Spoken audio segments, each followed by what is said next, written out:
Alright, oh fucking hell right! Yes sir! Bonjour tout le monde, bienvenue au show du pro! Le show qu'on dit les vraies affaires en salle parce qu'on se gêne pas ici pour dire les vraies affaires. Alors quand on dit au monde que vous avez du poids à perdre, c'est vrai. Puis si on dit que c'est planète gros, ben c'est gros, puis pas à peu près, right? Salut tout le monde, deuxième partie du volet. Pourquoi je ne maigris pas? Pourquoi je ne maigris pas? excusez. Je pense que je me sens aussi pas mal sa coche que sa première. Là, je pense que j'ai envie d'être incisif ici. Tel l'acier à chaîne dans le bois. Sans laisser de chance à personne là-dessus. Alors bonjour à tous. Aujourd'hui, ce qu'on va faire, on va commencer par les formalités usuelles. Donc premièrement, écoutez, vous avez de la supplémentation à acheter. Planète Nutrition, Planète Nation Nutrition. Allez voir les gars de chez Planète pour avoir des suppléments de qualité à un bon prix. Surtout à un bon prix. Et on ne se compare pas avec les autres, là. OK, avec les Extreme, je sais pas trop, là. Hein? Puis les avant-bras de la capitale, hein? Bon, tu sais, nous autres, on se compare pas avec ce monde-là. On n'a pas de comparable.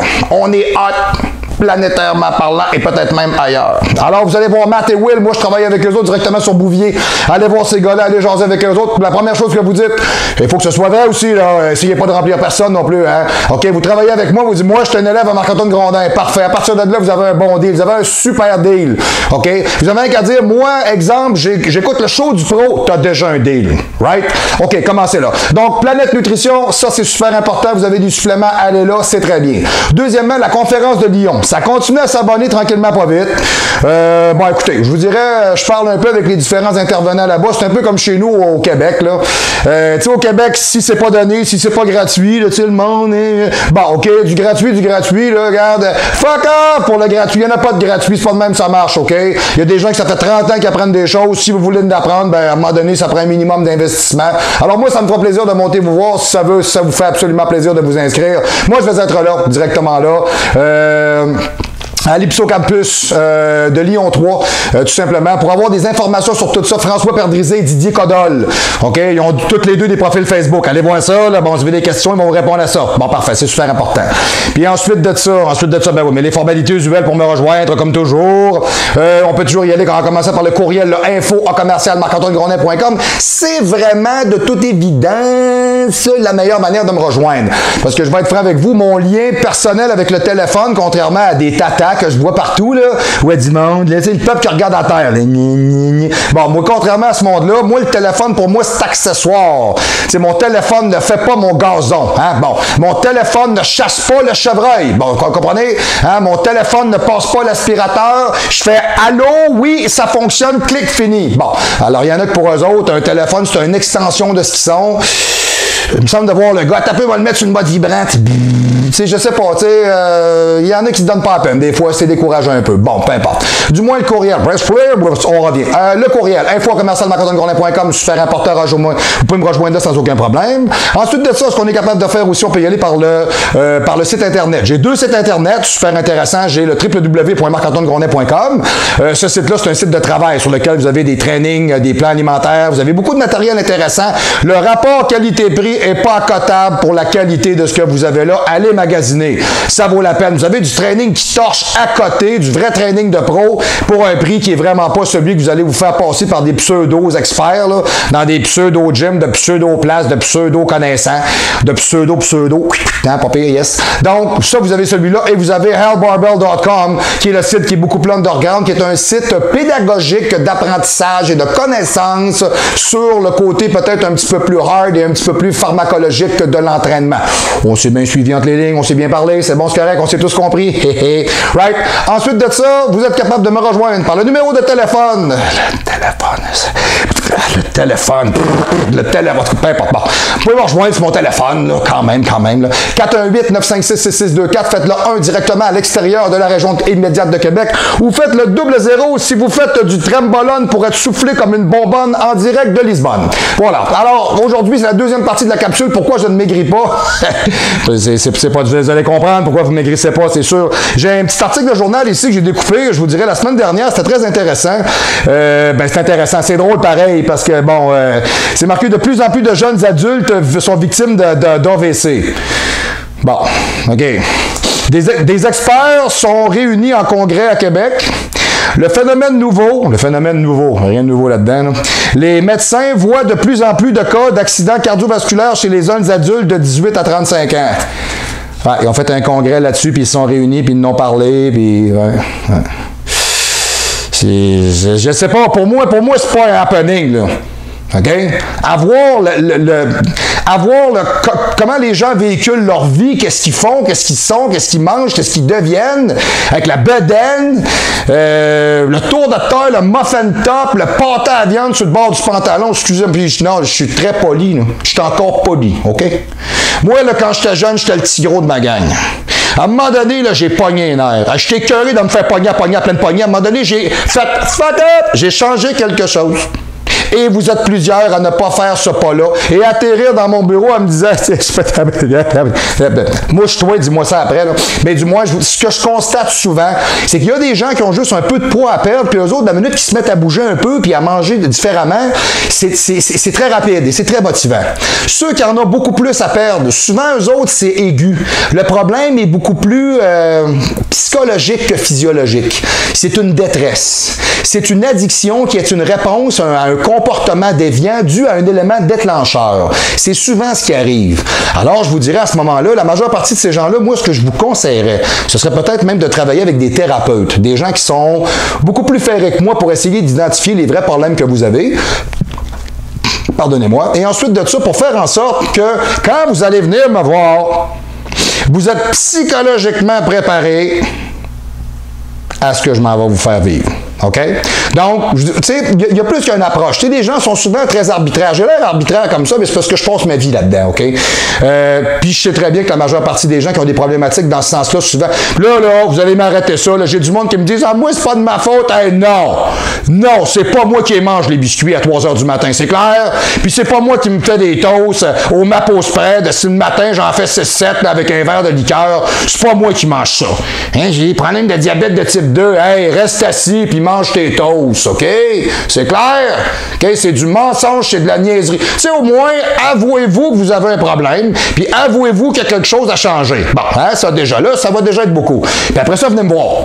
Hein? Parce que j'en ai beaucoup, malheureusement, j'en ai beaucoup. Des hommes, des femmes qui veulent changer quelque chose, puis là, c'était l'été. C'était l'été. Il se passe quoi l'été? Ben, tu sais, les barbecues, puis le barbecue saute pas sur toi. Je suis la patate! Ben oui, non, il fait pas ça. Il est resté où il était, puis il faisait cuire la viande. T'avais qu'à te prendre une viande avec une salade, ben là, il y avait du pain et des patates. C'est ça. C'est ça. C'est ça le problème. Le problème, c'est que vous n'êtes pas capable de la moindre capacité de contrôle. Et ça, c'est quelque chose sur lequel vous pouvez travailler. Moi, j'ai travaillé ça. Moi, coach Grondin, ça m'a pris facilement au moins 10 ans à modifier l'ensemble de tout ce que je mange. Puis j'y suis arrivé, même si je le faisais quand même relativement bien au départ. Il y a bien des affaires, je n'étais pas là. OK? Bon, tu sais, moi, pour moi, une collation, c'était 3 tasses de riz avec 2 cannes de thon. Ça, c'était une collation. On m'a rappelé peut-être que je mangeais un peu trop. Comprenez? Ouais, voyez, genre, OK? Tu sais, moi, je suis parti de là. Je n'étais pas tout croche à ce point-là, mais bon. OK? Tu sais, moi, je m'en allais manger un petit poulet chez Saint-Hubert. Il restait rien, là. Hein? Il restait une carcasse d'os, là, avec un fond de sauce. Hein? Puis c'est bien juste si j'ai pas mangé la laitue décorative qu'il y avait sur la table du voisin, là, parce ça, on m'a dit qu'elle était en plastique. Quoi? Comprenez? Bon, tu sais, à un moment donné, tu peux dire, bon, il y a peut-être des choses à changer. Alors, c'est ce qu'on va regarder, deuxième partie aujourd'hui. Alors, oui, c'est ça, de plus en plus d'ACV. Ben oui, effectivement, ben oui. Moi, des fois, quand je vois le monde sur la rue, moi, j'en fais un d'ACV à toutes les 5 minutes. OK, donc... L'adiposité n'est pas qu'une problématique comme telle chez les êtres humains qui en possèdent trop, due à les complications hormonales et physiodynamiques qu'elle peut apporter. L'adiposité a un rôle protecteur. Quel est-il? Le second rôle majeur des tissus graisseux est la protection cellulaire. Le corps opère pour maintenir un pH sanguin relativement neutre entre 7,3 et 7,4. Un très léger déséquilibre, OK, du pH peut entraîner la mort. Hey, c'est fou, là, OK, quand même, OK? Donc, le problème majeur, c'est que nous consommons des aliments beaucoup trop acidifiés et corrosifs pour le corps. Tu sais, des aliments qui sont générateurs d'acide en excès sont souvent les produits animaliers. Bon, les viandes, les poissons, les œufs, les produits céréaliers à gluten, toutes les céréales, le blé, les produits laitiers, différents types d'aliments transformés que l'on trouve dans les magasins modernes, là, les pizzas, les chips, pour ceux qui en mangent, là, je veux dire, moi, il y a des choses comme ça que j'appelle pas des aliments, tout simplement. OK? Alors, ces produits ont une extrême tendance à acidifier le pH du sang et face à cette acidification, le corps a plusieurs possibilités. Donc, il va faire quoi? Il peut faire de l'édème pour diluer les acides. Alors, quand vous mangez trop de cochonneries, on fait de l'eau. Tu sais, j'ai triché hier, je fais de l'eau. Ouais, c'est peut-être parce que ça fait quelque chose dans ton corps qui n'est pas normal. Tu sais, c'est pas juste dû au fait que tu aies mangé trop d'hydrates de carbone, puis le corps doit générer de l'eau pour être capable de les passer puis de les assimiler, parce qu'on sait que ça prend 2,7 grammes d'eau pour assimiler 1 gramme de carbe. Ça va au-delà de ça. Donc, le corps va stocker de l'eau pour diluer l'acidité. C'est bien fait pareil, OK? La déminéralisation pour neutraliser les acides. Le corps va puiser dans nos réserves de minéraux, cheveux, ongles, dents pour détruire les acides.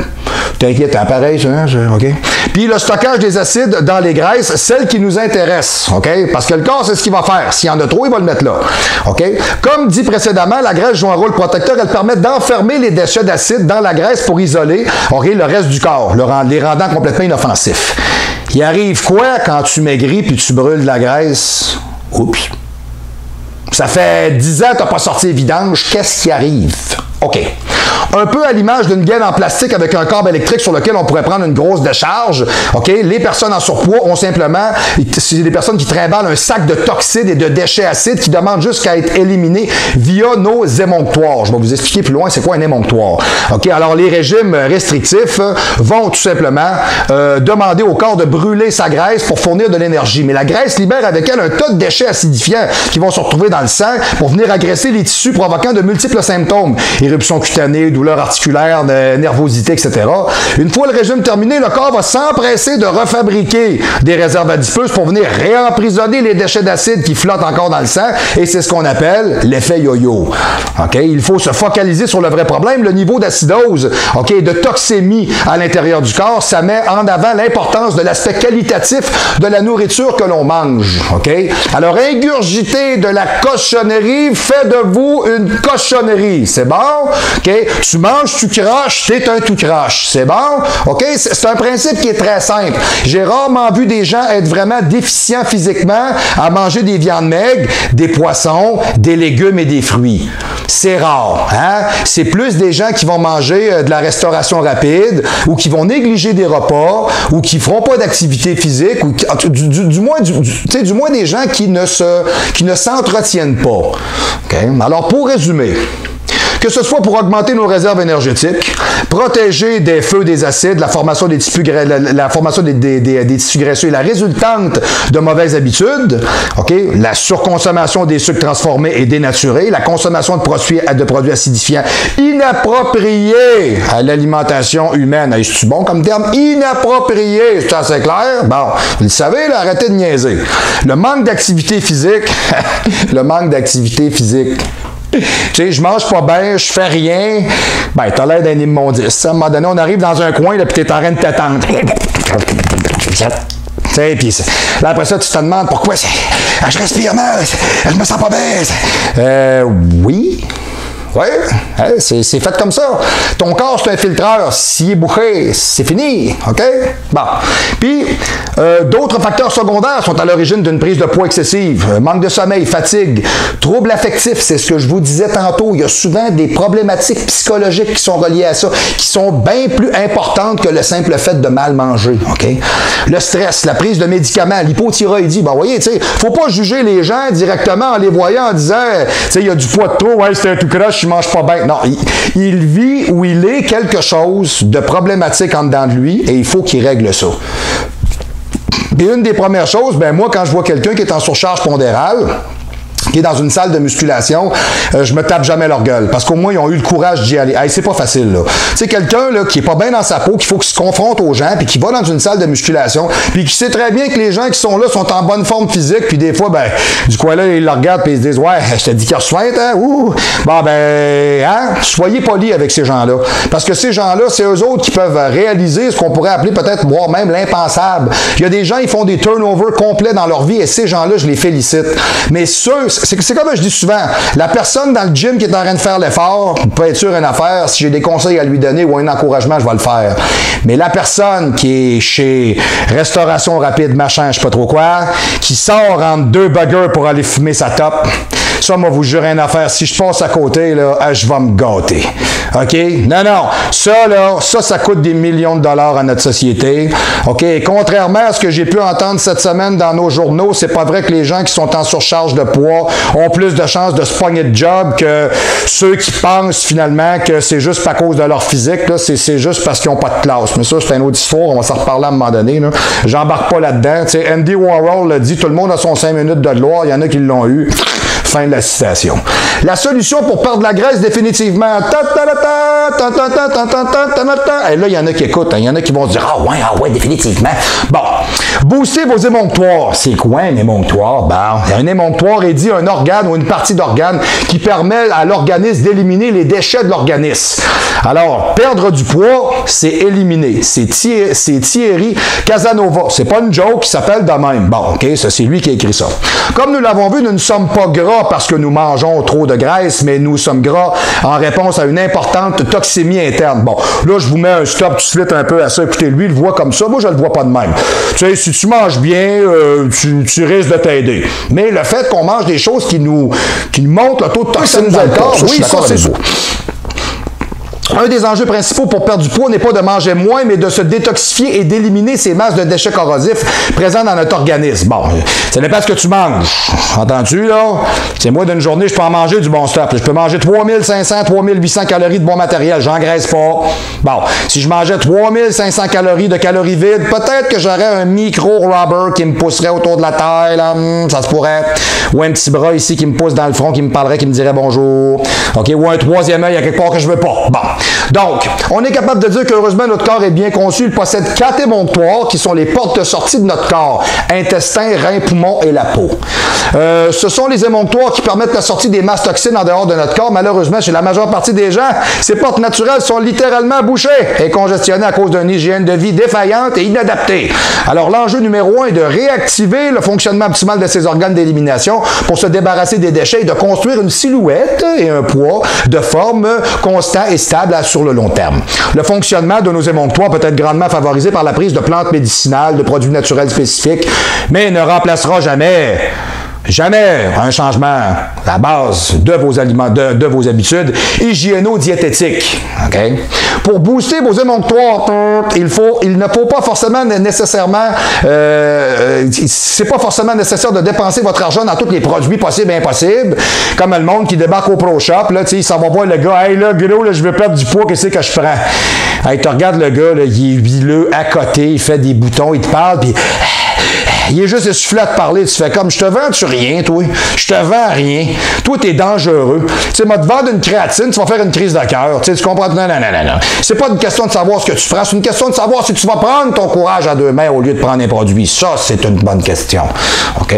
Donc, on est capable de dire qu'il suffit de revenir à une alimentation physiologique, OK? Riche en produits frais, végétaux, une alimentation exempte de produits toxiques, mais aussi, surtout, une vie physiquement active. OK? Parce que là, c'est la clé du bon fonctionnement des émonctoires qui vous fera perdre de la graisse au-delà de toutes vos attentes. Et pour ça, il y a différentes choses à faire. Manger vivant. Devenez absolument... Ça ne veut pas dire de manger... OK? Il n'y a pas d'histoire de sexe là-dedans. On s'entend-tu, premièrement? Là? Deuxièmement, essayez pas de cannibaliser quelque chose. C'est pas une bonne idée, OK? T'sais, tu vois le chat du voisin, c'est pas ça qu'il faut faire, OK? Manger vivant veut dire une alimentation qui est vraiment crucifère et vraiment qui va faire en sorte que votre métabolisme va s'activer. Je prends pas de chance, je le dis. Au show du pro, on est capable de démystifier des affaires qui sont vraies, OK? Vous devez absolument inclure dans votre alimentation tout simplement des produits végétaux, les plus frais possibles, contenant encore l'intégralité des vertus de leur potentiel enzymatique. Des plantes, des salades, des fruits, des légumes, légumes. Les aliments végétaux frais jouent en faveur d'un bon fonctionnement au niveau des émonctoires. Leurs fibres agissent comme des balais intestinaux venant drainer pour nettoyer le système digestif. C'est bon. Puis leur forte teneur en eau, quantité incomparable, permet une action diurétique très positive pour le travail des reins. Ben, c'est intéressant. Ces aliments sont indispensables si vous voulez perdre du poids. C'est clair? Indispensable. Tu perds pas de poids en mangeant des chips. OK? Tu perds pas de poids avec un beigne. Okay, tu perds pas de poids parce que tu manges pas bien. Bon, c'est clair. OK. Cependant, ce sont les fruits qui sont les principaux nettoyeurs et détoxifiants de notre organisme. Bon. Parce que moi, j'ai du monde qui me dit, moi, je mange des fruits le matin, l'après-midi, en collation, le soir. Wow. On va se calmer, là. Ça reste que c'est des calories, c'est un fructose, il n'est pas élevé, il ne monte pas la glycémie, mais on va se calmer. Bon, là, il y en a qui vont me dire, les ananas, ça monte la glycémie. Il m'a dit une affaire, j'en mange à tous les jours, je suis pas gras. OK, ça dépend de ce que tu fais. Bon. Donc, ils permettent au corps de bénéficier de sucre naturel, le fructose, et il y a une action positive sur la glycémie sanguine grâce à un indice glycémique plutôt faible qui n'entraîne pas une hausse très importante de l'insuline. Les fruits permettent de dissoudre littéralement nos stocks de graisse. Cela est possible grâce aux acides faibles et aux principaux ingrédients actifs présents à l'intérieur des fruits. Alors, oubliez donc les régimes spéciaux, brûleurs de graisse, hors de tout prix. Tout cela est offert par les fruits. Certaines croyances populaires font passer les fruits comme étant des aliments qui feraient grossir. C'est faux. Ça dépend, là. Tu sais, si tu manges 40 bananes par jour, ouais, ça se peut qu'à un moment donné, il y ait un problème, là. Mais bon, là, rendu là, on dit pas que tu es un humain, on dit que tu es un babouin. Ça, c'est une autre histoire. Bon, alors attention, les fruits sont très nettoyants, peuvent provoquer des réactions, somme toute, parfois impressionnantes. Hein? C'est ceux qui ont expérimenté de manger des petits fruits à côté, là. À un moment donné, OK, bon, à un moment donné, ça va booster le corps. Hein? Alors, si ça arrive, ben, vous diminuez légèrement le dosage de fruits, ça devrait très bien aller. T'sais, à un moment donné, faire le test du 4 litres de jus de pruneau, je pense pas qu'il soit nécessaire pour comprendre l'action diurétique du produit. OK? Ça me semble de boire le gars, tu sais. Okay. Alors, évitez les poisons majeurs de votre alimentation. Il faut surtout diminuer l'apport des produits toxiques dans l'alimentation quotidienne, sans quoi l'action des fruits sera carrément inefficace, évidemment, c'est bien sûr. Le stock de déchets étant constamment renouvelé, ça ne nous aide pas du tout. Les poisons, céréales à gluten, produits laitiers à base de lait de vache, produits transformés à base de sucre, de sel, de farine blanche raffinée présents dans les supermarchés. Trop de produits animaux, trop.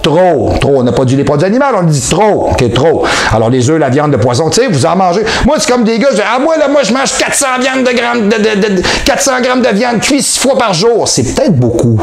Tu sais, moi, je suis un gars de 204, 205, gros maximum. Je me tiens peut-être quoi, 8-9%? Même pas 9, 8.5. Quand je mange une portion de viande, c'est du 150 grammes, 160 grammes cuit, pas plus. Je préfère les diviser plus dans ma journée. Ça sert à rien. Ça acidifie le corps pour rien de toute manière. Puis, vous ne l'assimilez pas au complet. Que tu sois sur l'octane ou pas, il y a un taux à un moment donné d'assimilation qui se fait que tu ne peux pas dépasser. Mon Dieu, pardonnez-moi. OK. Vous pouvez consommer des produits animaux de bonne qualité, mais surtout pas à chaque repas. Ouais, effectivement, je passe pas ma vie à manger toujours tout le temps des viandes. Bon, tu sais, je suis capable d'aller chercher mes protéines ailleurs un peu. OK? Puis, il faut manger aussi des hydrates de carbone, il faut les manger à part, un peu comme ce que nous a montré Montignac, hein, diviser les choses. OK? Alors, ces produits sont à éviter car ils génèrent énormément de déchets acidifiants, OK, et congestionnants pour l'organisme, par effet rebond, font prendre du poids. L'activité physique. L'alimentation est importante pour la perte de la graisse, mais l'activité physique est tout autant. Néanmoins, je le répète, il est important d'avoir une vie active et pratiquer des activités complètes et variées. Des activités cardiovasculaires qui font travailler le cœur, mais aussi des activités qui sont beaucoup plus intenses et beaucoup plus explosives, qu'on appelle des activités adrénergiques. OK, comme le renforcement musculaire, les sauts, les sprints, en fonction de la capacité de chacun, évidemment. Bon, tu sais, il y a des gens que je vois pas faire ça. Hein? Bon, tu sais, moi, j'entraîne des parkinsoniens, là, c'est surprenant ce qu'ils sont capables de faire. Fait que moi, vous dire une affaire, quand je tombe sur du monde standard, monsieur, madame, tout le monde, 2 bras, 2 jambes, toute sa tête, t'es aussi bien de t'atteler parce que si tu sais pas c'est quoi, quand on parle d'adrénergique, tu vas être au courant, ça sera pas long. OK? On n'est pas là pour perdre notre temps. OK? Il n'y a pas de pratique de meilleure, il n'y a pas de pratique meilleure que d'autres, tout dépend des besoins et des envies. Pratiquez donc des choses que vous aimez. Puis là, venez pas me dire, moi, je marche 3 fois, 4 fois par jour, 1 heure. Ouais, c'est bon, mais c'est pas très, très adrénergique. Je veux dire, ça me prend quelque chose qui est peut-être un petit peu plus soutenu, puis je vais vous dire pourquoi. OK? Si vous êtes pressé, que vous voulez perdre de la graisse plus rapidement, je vous conseille de vous concentrer des efforts sur des activités très intensives et explosives. Le type d'activité adrénergique sollicite excessivement et énormément d'hormones qui ont des effets brûleurs de graisse très impressionnants.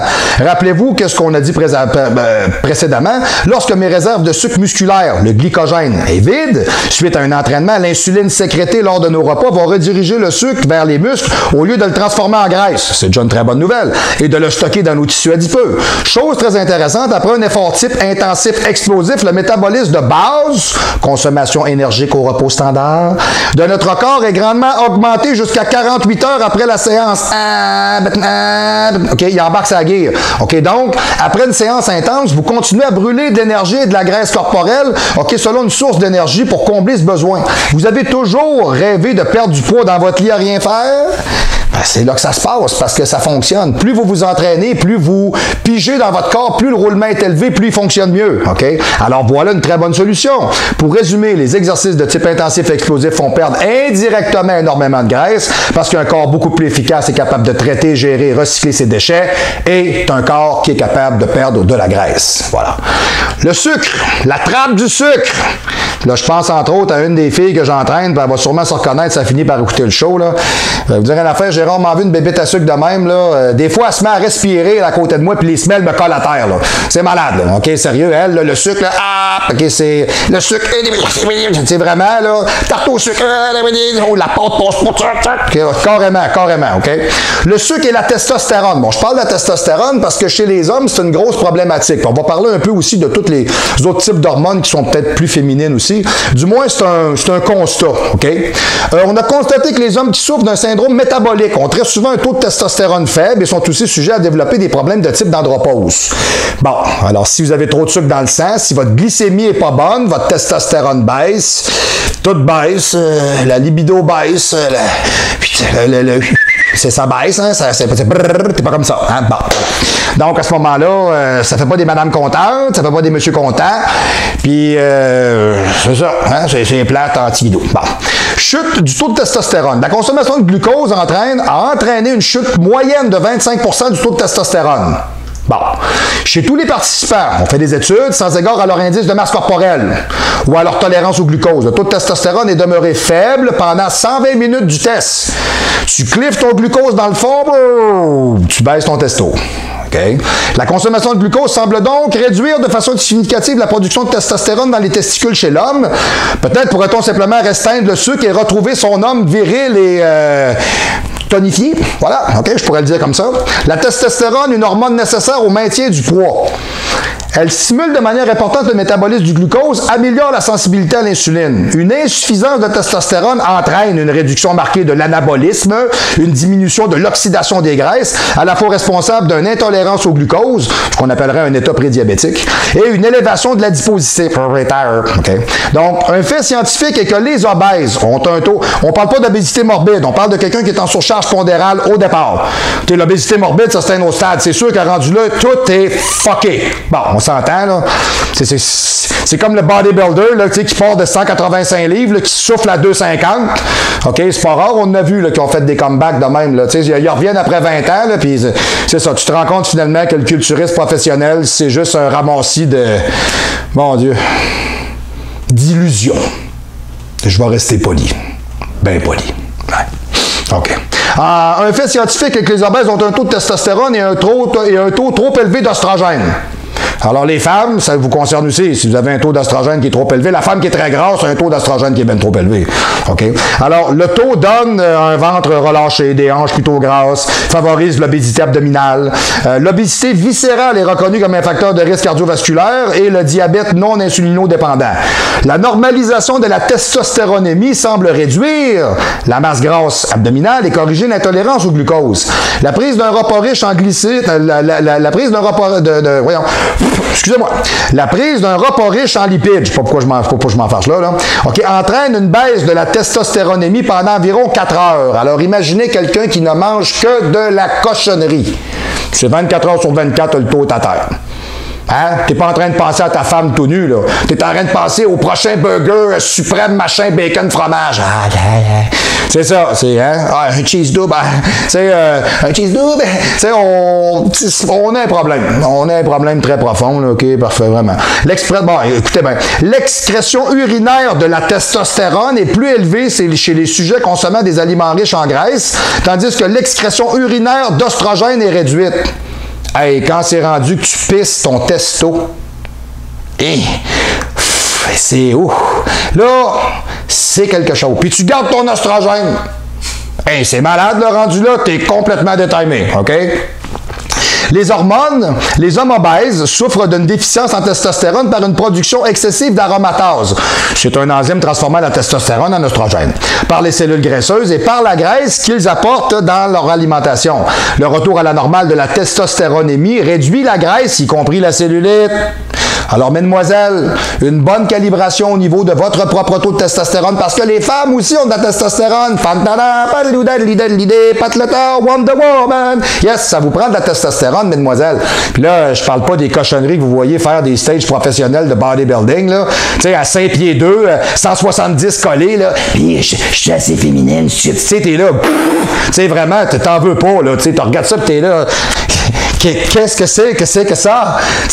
Personne veut ça, là. T'sais, même, je vous dirais, aujourd'hui, il n'y a pas personne qui paye pour aller voir ça. De toute manière, vous autres, un peep show, vous payez-vous pour ça. Vous allez voir un show de travelo, allez-vous payer pour ça. Il y a même du monde qui se demande encore aujourd'hui à Québec s'ils engagent ça des travelots. Mais en tout cas, ça, c'est une autre histoire, là. Je n'embarquerai pas là-dedans. Il y en a qui se reconnaissent, hein? C'est ça, ouais. C'est pas le physique qui a le problème, c'est que la personne n'a pas de classe. C'est ça le problème, en tout cas. Je le sais, monsieur le caméraman, mais ça me fait du bien. Bon, voilà, OK, bon. Donc, moi, le monde qui se considère comme des victimes, là, c'est pas capable. OK, bon, OK. Point très essentiel. La fréquence du diabète ou du syndrome métabolique s'accroît parallèlement, OK, avec l'élévation de l'indice de masse corporelle. Bon, alors, plus t'es gras, plus t'as des risques. C'est clair? Chez l'homme adulte, le taux de testostérone plasmique évolue à l'inverse de l'indice de masse corporelle. Fait que plus ton indice de masse corporelle augmente, puis moins tu as de testo. Hein? Le taux de testostérone plasmique total de protéines porteuses de stéroïdes sexuels, ce qu'on appelle le SHBG, le Sex Hormone Globulin Binder, et de testostérone libre sont significativement inférieurs chez l'homme adulte en surcharge pondérale. Excusez-moi, le diabète de type 2 reste associé à une réduction significative de la testostéronémie, c'est prouvé. Un abaissement du taux de testostérone plasmique est significativement associé à un risque accru d'accident vasculaire cérébral, OK, ou de décès de cause cardiovasculaire. De nombreuses études ont été mises en évidence chez l'homme adulte. Un lien indiscutable, mesdames et messieurs, entre abaissement du taux de testostérone plasmique et le syndrome d'insulinorésistance a été constaté.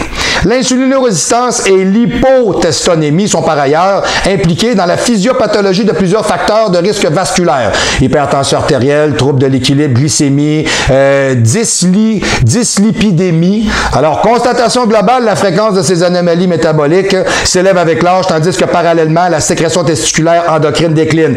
Plus t'es vieux, moins tu sécrètes. Fait qu'imaginez-vous donc, plus t'es vieux, plus t'es gras. Imaginez-vous donc, c'est un massacre, c'est fou, là. OK? Alors, chez l'homme, une baisse de la testonémie a été démontrée. Monsieur le caméraman, prenez des chances, là. Yes. Comment c'est dangereux, là? Hein? Voilà. Excusez, c'est une histoire. Attendez, je prends 2 minutes. Ah, monsieur le caméraman, t'es en train de me faire tout un show ici, là. Yes. Je pourrais quasiment payer. Bon, OK. On continue. Chez l'homme, une baisse de la testonémie a démontré dans le cas d'obésité et démontré dans le cas d'obésité de diabète. C'est ce que je vous disais. Les hommes obèses ou non, ayant un taux plus élevé de testostérone plasmique seraient moins exposés au risque du diabète. OK? Donc, le gars, il peut être un petit peu plus rond, un petit peu moins rond. Si son taux de testostérone est bon, il est moins à risque. OK? Le déficit de testostérone accroît la masse grasse et réduit la masse maigre. Et voilà. Une ascension très significative de la testostéronémie est observée après une perte de poids. Alors, tu te mets à flusher du poids, ton testo se met à remonter. L'insulinorésistance, en partie liée au surpoids, joue manifestement un rôle différent au niveau des systèmes hypothalamo-hypophyso-testiculaires. Une corrélation négative a été émise entre l'évidence des variations de la testostéronémie totale et la sensibilité à l'insuline. Je m'explique. De fait, les obésités massives s'associent à des atténuations de sécrétion gonadotropes. Donc, ce qu'on a remarqué, c'est que c'est pas nécessairement le problème au niveau de la testostérone, c'est au niveau de la sensibilisation et de la production au niveau des organes gonadotropes. C'est là qu'on a des problématiques d'arrêt et de malfonctionnement qui font en sorte que la testostérone ne fonctionne pas bien. Vous voyez? Donc, c'est pas l'hormone le problème, c'est le producteur. Ça va encore plus loin que ça. Donc, quand vous ne faites pas attention à vous, vous êtes en train de complètement diluer la capacité du corps à avoir un fonctionnement optimal. Peux-tu être plus concret ou plus direct? Ça commence à rentrer, c'est bon, parfait. Chers auditeurs, au show du pro, on est capable de dire que si ton gonadotrope est tout croche, tu t'en viens tout croche toi avec parce qu'elle est tout croche. C'est bon? All right? Excusez. OK, on s'est suivi. C'est ce qui était le plus important. All right, OK. Les tissus adipeux, le tissu adipeux est particulièrement riche en aromatase. Bon, ça veut dire que quand t'es gras, t'embarres là-dedans de l'ostrogène, puis des affaires, t'as pas de besoin. Bon. Enzyme qui assure la transformation des androgènes en oestrogènes. Fait que tout ce qui est très masculin dans ton corps vire à être un caractère sexuel féminin secondaire. Oh, c'est inquiétant, ça, hein? Fait que le gars est rendu à 600 livres, il parle de même un petit peu, là, puis il n'y a pas trop d'érection, hein? Bon. Puis en plus de ça, ben, le tablier par-dessus les testicules doivent rester à température plus basse que le corps, si on veut que les spermatozoïdes et la spermagénèse se fassent et que les spermatozoïdes restent de qualité pour être capables d'enfanter. Fait qu'imaginez-vous donc quand il y a toujours un couvert par-dessus, il fait chaud là-dedans, mon ami, ça bouille dans le sac, fait qu'ils sont tous à moitié morts. Quand c'est le temps de sortir, son eau, il va pas, l'ovule se pointe, je suis là, ah, t'es trop loin, on va pas là. Alors, hey, on se met un casque, on y va. T'es-tu malade? On va pas là, on va tous mourir. Puis là, ils l'essayent. Ils ont de la misère à sortir, il se passe rien. Là, ils arrivent à l'ovule, ils sont brûlés. Puis là, l'ovule, elle est là, ouais, ça là. Ah non, t'as-tu vu l'ovule? Il se pas tannant. Bon, fait que là, ils essayent de ça. Puis à un moment donné, ils font comme, ah, patate. Et voilà, c'est fini. Puis, ils sont sortis, il était 1000, il arrive 3. Tu sais, comprenez? Ça débalance le corps complètement. OK? Là, je suis sûr, vous avez vu un peu c'était quoi l'idée, là, tu sais, de ça. Ben, voilà, exact, OK? Donc, bon, je suis rendu où avec tout ça? OK. Le traitement des hommes obèses par un inhibiteur de l'aromatase induit une élévation nette de la LH et de la testostéronémie qui montre que l'ostradiol, OK, circulant, issu de la conversion de la testostérone par l'aromatase adipocytaire, est un facteur clé expliquant l'inertie gonadotrope de l'homme obèse qui pourrait contribuer ainsi à l'atténuation de la réponse testiculaire endocrine. Donc, ce que ça dit tout simplement, c'est qu'on est capable de recentraliser le signal de LH, ce qui va aider beaucoup plus le corps à fonctionner. C'est un peu ce qu'on vient de dire, right? OK. Donc, la testostérone baisse de moitié chez les jeunes obèses. Vous avez très bien compris, là. Les jeunes obèses, on parle, là, les concentrations de testostérone totale et de testostérone libre déposées chez des jeunes obèses pubères et post-pubères. Post-pubère, c'est pas le nom de quelqu'un, OK? Puis c'est pas une compagnie de taxi. Bon, OK? Sont de 40 à 50% plus basses que celles des jeunes gens du même âge et de poids normal. Ouais, fait que déjà que parce que t'es rond, tu pognes pas, imagine-toi donc, s'il fallait que tu pognes, il se passe rien. Bon, hein, t'arrives là, t'as pars au crâne, tu te tasses le temps, ça part pas, tu sais, bon, c'est ça. Hein, ça amène pas des joies. Hein, moi, j'ai personnellement entraîné un jeune homme qui est un partenaire de travail aujourd'hui, à qui on a fait un extreme makeover, mais c'est parce qu'il voulait, puis c'est un gars qui a changé sa vie. Puis je vais le dire parce que je l'aime. Je vais le dire parce que je l'aime, il s'appelle Tommy Gay. Puis Tommy, là, Tommy a changé sa vie parce qu'il est parti de 310 livres gras, puis on a réussi à l'amener sur un stage en bas de 200 livres, il était à 187, 190 livres en un an et demi. Tu sais, quelqu'un qui veut, il veut. OK? Ben, il a pris de l'estime de lui, puis il se valorise, puis il a rencontré une petite blonde qui est vraiment super cool d'ailleurs. M'a donné une affaire, cette petite femme-là, elle a de la drive. Bon, mais il est content, il a rencontré des bonnes personnes avec lui. OK? Donc, si il y a des problématiques à ce niveau-là, ben, non seulement ça change votre vie, mais ça change votre corps. OK? Puis vous êtes jeune, vous commencez, ça part pas bien, là. Tu sais, la vie, c'est déjà assez, c'est pas toujours facile. S'il faut que ça mine votre vie, ça part pas bien. OK? Bon. Donc, ces résultats publiés par un groupe d'endocrinologues pédiatres de Buffalo, c'est pas rien, là. OK, aux États-Unis, dans la revue Clinical Endocrinology, OK, méritent d'être validés sous une plus grande cohorte, mais sont déjà un signal sur l'incidence générale de l'obésité. La physiopathologie de cet hypogonadisme d'origine centrale reste inconnue. Bon, Pourquoi tout ça est en corrélation? Il y a encore des études pour ça, mais on est capable de voir qu'il y a un lien direct.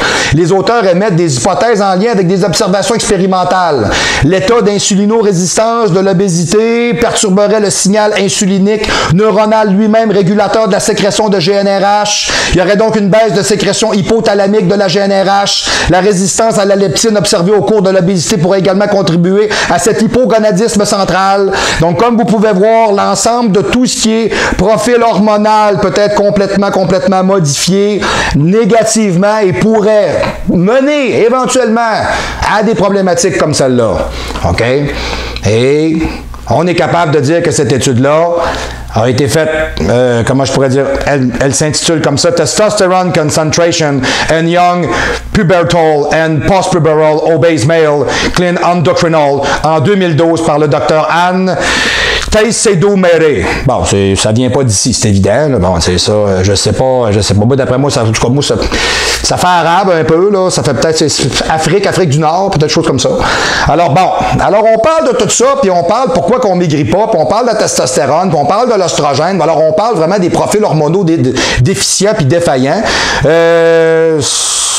Tout ça part d'un hormone qui s'appelle l'insuline. Bon, c'est quoi l'insuline, coach? Qu'est-ce que ça fait? Qu'est-ce que ça mange? Bon, l'insuline est depuis longtemps considérée par les sportifs comme un puissant anabolisant. Et là, je m'en vais ramasser les innocents qui se soufflent comme des ballons. Hein? Ça fait des championnats régionaux, ça coûte 20 000. Hey, mon hostie de cul, là. OK, excusez, je vais recommencer. Attends, je vais recommencer.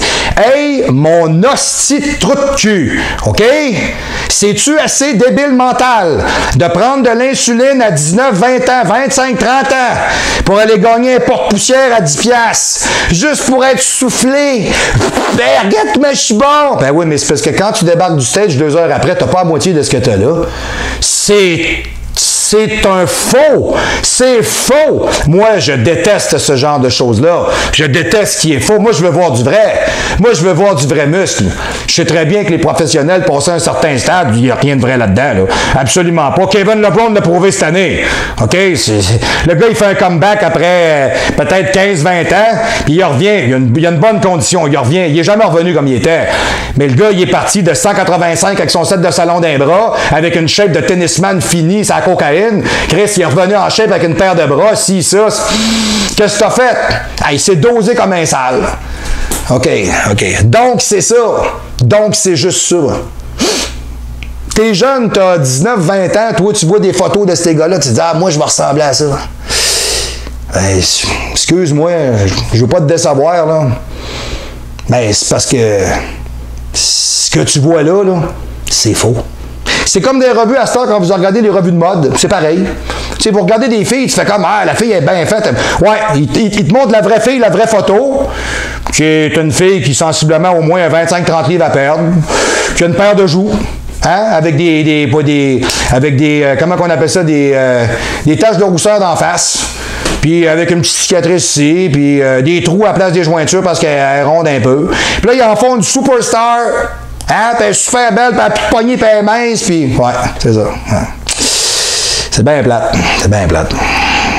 L'idée de se l'injecter, l'insuline, dans le but d'augmenter sa masse musculaire ou d'améliorer sa performance, est cependant plus récente. Si vous aviez abordé le sujet au début des années 90, vous auriez provoqué une énorme surprise et beaucoup de méfiance.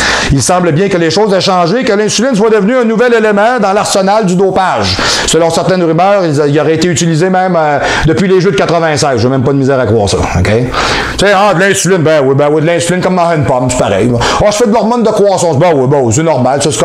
C'est comme prendre un verre de lait. C'est pareil. Il n'y a pas de problème. Il n'y a rien là. Ça fait rien. C'est pas dangereux. On sait ce qu'on fait. On est pseudo-connaissant. On pense qu'on l'a. Hein? Paul Delette est tombé à pleine face sur un stage parce qu'il s'est mal dosé. Ça vous donne une idée. Hey, tu vois ça tomber à pleine face. Fait qu'est-ce qui s'est passé là? Le gros colon qui s'est mal dosé. OK? Vraiment. OK? Puis il y en a d'autres comme ça là, qui ont fait des jobs comme ceux-là. Là, OK? Qui se sont carrément cassés la gueule. Carrément. C'est quoi l'insuline? Ça régule la glycémie, le taux de sucre dans le sang. Elle est sécrétée par les cellules bêta de l'îlot de Langerhans du pancréas. Le pancréas en sécrète environ de 40 à 50 unités par 24 heures. C'est une hormone endocrine qui a été découverte en 1921 par 2 chercheurs canadiens. Et voilà. Yes. Frédéric Banting et Charles Best ont été utilisés chez l'homme pour la première fois en 1922. Sa synthèse fut réalisée en 1966 par Katsoyanis. Bon, je ne sais pas c'est qui, mais c'est ça. Évidemment, cette hormone est surtout connue comme traitement spécifique au diabète. Son rôle, c'est quoi? L'insuline joue un rôle essentiel dans la régulation du métabolisme intermédiaire, en particulier pour les glucides, à travers d'organes cibles tels que le foie, les muscles, les tissus adipeux. Ce qui intéresse particulièrement le sportif, c'est le fait que l'insuline favorise l'entrée du glucose, des acides aminés, du potassium dans les cellules musculaires, mais cela ne doit pas faire oublier qu'en même temps, le fait même, dans les cellules adipeuses. Comme la plupart des hormones, l'action de l'insuline est hypoglycémiante, baisse le taux de sucre dans le sang, est équilibrée par l'action d'une hormone hyperglycémiante qui augmente le taux de sucre, qui est un antagoniste, qui est le glucagon. Alors, au niveau des protéines, l'insuline exerce un effet anabolisant en accélérant l'entrée des acides aminés dans le muscle. Cet effet est encore plus renforcé par un freineur du catabolisme protidique. Bien que la sécrétion d'insuline soit généralement associée à la prise d'hydrate de carbone, il faut savoir que les acides aminés peuvent également favoriser sa sécrétion. Alors, les plus efficaces sont évidemment la leucine, alors un des 3 acides aminés à chaîne ramifiée, la lysine et l'arginine. Au niveau des lipides, l'insuline favorise la mise en réserve des graisses sous forme de triglycérides et de plus active leur synthèse à partir du glucose. Chez un sujet normal, de 30 à 40% de glucose peut être transformé en graisse, chez un sujet normal. Au niveau du glucose, l'ingestion d'un repas augmente la sécrétion insulinique légèrement. Évidemment, l'importance de la sécrétion dépend de la quantité du type d'aliment consommé. C'est sûr, évidemment.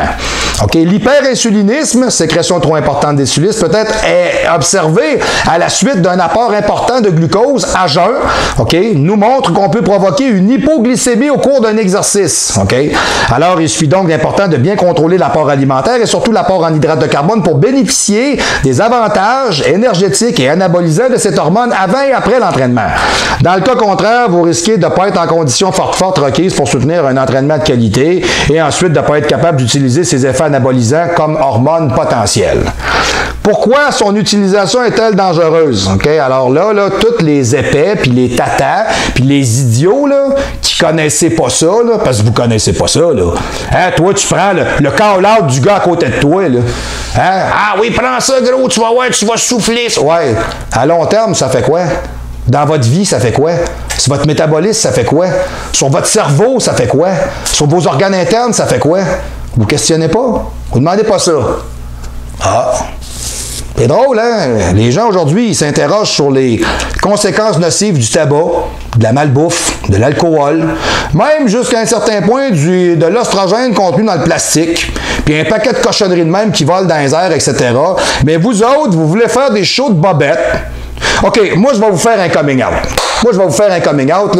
Moi, j'utilise androgène, testostérone, anabolisant, hormones de croissance, suppléments, etc.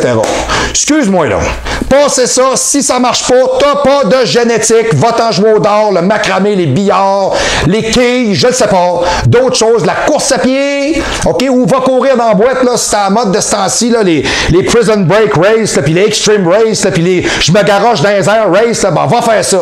Le bodybuilding, c'est pas pour toi. Tout d'abord, on s'aperçoit très rapidement que l'utilisation judicieuse de l'alimentation peut être une arme très efficace pour utiliser naturellement les avantages de l'insuline, effectivement. Malheureusement, il faut quand même un peu de connaissance et de réflexion. C'est là qu'il y a un problème. Donc, ce qui est l'âge peut excéder la patience de certains. Pas assez de capacité. Il ne ferme pas étanche, le gars. C'est parce qu'il y a un problème de boîte à lunch, il n'y a pas de lunch dedans. Bon, c'est vrai. Monsieur le caméraman, je me gâte, ça me fait du bien. Au show du pro, on est capable de dire qu'il y en a qui ont juste une petite olive entre les 2 oreilles. Bon. Alors, mais évidemment, de cette façon, il n'y a aucun risque. C'est simplement pour mentionner qu'il existe des alternatives efficaces, quoique puissent en penser certains pseudo-gourous dans les salles de musculation. Le danger vient avec un apport exogène, car très vite, à cause d'un dosage fantaisiste, on se retrouvera face à des problèmes dont la complexité dépasse l'entendement de la plupart des athlètes. Oui, l'insuline est une hormone anabolisante qui travaille avec d'autres hormones telles que la l'hormone de croissance. Mais par exemple, de penser que l'hormone de croissance qui augmente le taux de glucose légèrement, qui se retrouvera en opposition avec l'insuline, qui au contraire la diminue, évidemment, ces actions antagonistes peuvent être qu'au détriment de l'athlète. Actuellement, certains bodybuilders utilisent l'insuline pour ses effets sur la synthèse du glycogène musculaire. C'est l'hormone du stockage des hydrates de carbone, des protéines et des graisses. L'idée est donc de l'utiliser pour améliorer la phase de recharge glucidique en fin de préparation et juste avant la compétition. En association avec un régime riche en hydrates de carbone afin d'être plus gros et plus dense et plus soufflé et plus faux. OK? Mais il y a des problèmes. L'insuline provoque une très grosse rétention d'eau. Ouf, ça peut te scraper une shape, OK? En plus d'un dosage trop élevé peut conduire à un étourdissement ou un évanouissement, ce qui est arrivé à plusieurs bodybuilders professionnels ou amateurs même, OK? Là encore, les mêmes résultats peuvent être obtenus avec une bonne stratégie alimentaire. C'est vrai, mais c'est vrai que c'est pas toujours facile. Piquer un physique au maximum sur la grosse coche à un championnat dans le timing, la journée, t'es prêt là, à l'heure, là. C'est très difficile à faire, OK? On se le cachera pas. Mais moi, je préfère voir un gars qui est peut-être un peu moins collé, mais qui a un vrai physique avec des vrais muscles, que de voir une tapette soufflée, comme une balloune, OK? Qui vient nous présenter de la fausseté en pensant qu'il s'entraîne, chose. Puis quand tu vois ça dans le gym, OK? Ça se crosse avec des 20 livres, puis ça a mal quand ça pompe, t'es pas bon. T'as pas d'affaires dans la salle, sors de là. T'es pas bon, t'es une tapette de Chris, OK? T'as pas d'affaire là. Pourquoi? Parce que tu nous fais tout passer pour des clowns comme toi. Après ça, le monde, ils comprennent pas. Pourtant, lui, il lève pas lourd, puis il est bien rond, puis il est bien plein. Ah ouais, veux-tu me dire pourquoi? Je vais te le dire pourquoi, OK? Parce que lui, il est juste plus freak que les autres, OK? De toute manière, souvent, vous leur regardez les yeux, la peau, là, vous trouvez des réponses assez rapides. Tu sais, quand le gars, il a l'air d'une beurrée de croton, là, ou bien d'un mur de stucco, quand tu le regardes, là, c'est parce qu'il y a un problème. On se le cachera pas, là. Puis moi, là-dessus, là, je n'ai aucune politesse et je n'ai aucune demi-mesure. Au show du pro, je suis capable de dire qu'il y a des culturistes qui s'entraînent fort, qui ont des vrais physiques, puis que t'as des tapettes là-dedans qui se crossent avec des 20 livres pour faire à croire aux autres qui ont des shapes, juste pour être beau à bedaine, juste pour être regardable, hein? Même si t'es en train de crever, c'est pas grave, t'sais. Regarde comme je suis beau, même pas capable de bander, chose, hey, t'es beau à voir, toi, hein? T'es un beau smart, hein? Non, là, je pète une coche royale, je suis à côté de ce genre de comportement. J'en entends à tous les jours des cas comme ceux-là. Il y a un gars, nous autres, un gym où on s'entraîne, ça fait 1 an et demi qu'il est sur le déca du Robolin. Hey, le gars, là, il s'en fout de pas avoir d'érection, il a des bras.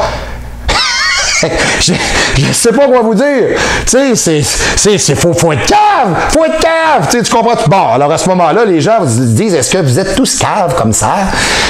Non, on n'est pas tous caves comme ça. Il y a peut-être juste lui qui est un suprême cave. Hein. Ça en prend toujours un bon comme ça. Ça nous en prend toujours un champion. Hein, OK? Alors, il faut également ajouter que l'utilisation de l'insuline simultanément avec les stéroïdes anabolisants ne peut que noircir le tableau. En effet, ces derniers augmentent l'insulinorésistance et affectent la tolérance au glucose, ce qui peut considérablement aggraver un problème d'hypoglycémie provoqué par l'insuline. Ceci est illustré par l'article publié dans le British Medical Journal dans lequel un médecin rapporte le cas d'un jeune bodybuilder admis à l'hôpital à la suite d'une injection d'insuline qui a subi de graves dommages au niveau cérébral. Le gars ne reviendra jamais normal. Parce qu'il voulait faire son frais en bedaine pour aller chercher un petit trophée.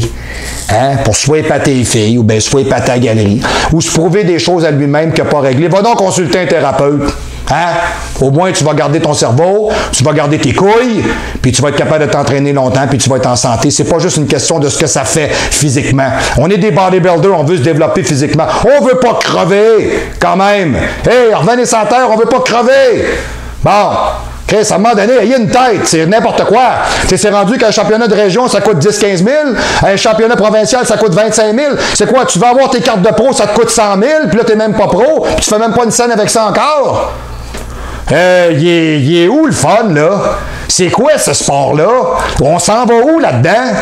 Ben, je vais vous le dire où est-ce qu'on s'en va. Soit qu'on crée des freaks qui sont complètement tout croche, puis une gang de classe de monde que le monde regarde, puis ils font comme t'as-tu vu les caves, ou on va finir par faire en sorte qu'on a des physiques équilibrés, puis des gens qui se disent, ben écoute, il y a moyen de prendre des produits, mais il y a moyen de les prendre intelligemment. Je vais vous dire une affaire, intelligemment dans ce monde-là, c'est mitigé. Okay? Donc, En fait, le danger de l'insuline sont beaucoup plus imprévisibles que ceux des stéroïdes. Il n'existe pas vraiment de dosage qui garantisse les avantages de ce produit-là et permettant d'éviter de graves effets secondaires. C'est essai-erreur. Hein? On en a vu, hein, qui ont fait des essais-erreurs avec ça. Hein? Ça s'endort dans le char, ça crisse le char dans le poteau. Hein? C'est parce qu'il y en a, des fois, ça peut le coûter cher. OK? Que ce soit d'autres choses. Tombe à pleine face chez vous, t'es tout seul. Il arrive quoi? Tu meurs? Tu fais une crise cardiaque? Je sais pas. Me semble que c'est de moins en moins sportif, cette idée-là. Hein? Selon les conditions et face à la complexité des répercussions sur le métabolisme, tout peut arriver. La prise d'insuline peut se comparer à la roulette russe. Sauf si vous êtes diabétique. OK, right. Donc, le fait pourquoi je ne maigris pas, c'est que je ne bouge pas assez, c'est que je ne me nettoie pas assez, c'est que je n'enlève pas la toxicité de mon corps, c'est que je ne bouge pas et je ne fais pas attention à moi. Alors, si pour toutes ces raisons-là, vous venez encore me dire que vous faites tout ça et que vous ne maigrissez pas, c'est qu'à quelque part, il y a un petit gâteau qui se pointe en plein milieu de la nuit qui vous saute dessus pour que vous le mangiez. OK? Ou vous avez un lutin dans votre jardin qui cueille des tartes aux pommes en plein milieu de la nuit qui vient vous les porter. OK? Mais à ce que je cherche en date d'aujourd'hui, il n'existe pas aujourd'hui de fumisterie telles que des lutins ou des gnomes qui s'amusent à nous fabriquer des desserts, OK? Puis vous êtes capable de dire non à certains types de choses au lieu de vous garrocher dedans, OK? Alors, le juste équilibre dans tout et dans toutes les choses sera encore de mise, chers téléspectateurs, je vous le confirme. Alors, c'était tout pour cette semaine, c'était tout pour cette capsule-là. Pourquoi je ne maigris pas? Pourquoi je ne maigris pas? C'est simple, c'est parce que tu fais pas pour. C'est bon? C'est la conclusion totale. Yes! Alors, la semaine prochaine, un nouveau sujet. Écoutez, je ne sais pas, j'en ai tellement que je vais piger dans ce que j'ai. J'ai beaucoup de gens qui m'écrivent via le courriel pour me dire « Hey coach, j'ai un sujet, je veux regarder ça avec toi. » Alors, écrivez, envoyez-en. Envoyez-moi ce qui vous intéresse, qu'est-ce qu'on veut parler. Ça va me faire plaisir de regarder ça avec vous autres. On va démystifier ça. Alors, on fait toujours la même drill. On y va par étapes. Pour me rejoindre, le info@marc-antoine-gronin.com, c'est le courriel. Vous avez les deux sites internet, le www.marc-antoine-gronin.com et vous avez le www.hellbarbell.com. Allez magasiner, ça vaut la peine. Et vous êtes capable de me rejoindre au téléphone au 418-956-6624. Faites-le 1 à l'extérieur immédiat de la région de Québec ou le 00 si vous êtes en train de donner une raclée à un extrémiste musulman enragé avec un fer affirisé bien inséré. Et voilà. Alors, donnez-moi des nouvelles, ça va me faire plaisir de vous revoir la semaine prochaine. On se redonne des nouvelles, on parle d'un autre sujet. Merci d'être au show, merci de participer au show, merci de faire en sorte que ce show-là existe. Vous êtes au-delà de 5000, je vous aime. On se voit la semaine prochaine au show du pro!